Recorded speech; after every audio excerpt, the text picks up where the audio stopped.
All right, so if you ever hear clunking or clinking under one of these Toyota Tundras, this is a 2006.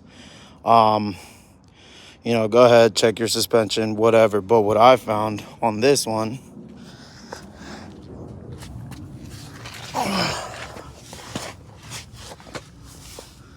so right here, you have the transmission mount.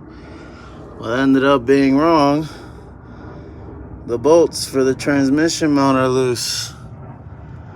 Tighten that bad boy up and see if your clinking stops, or clunking.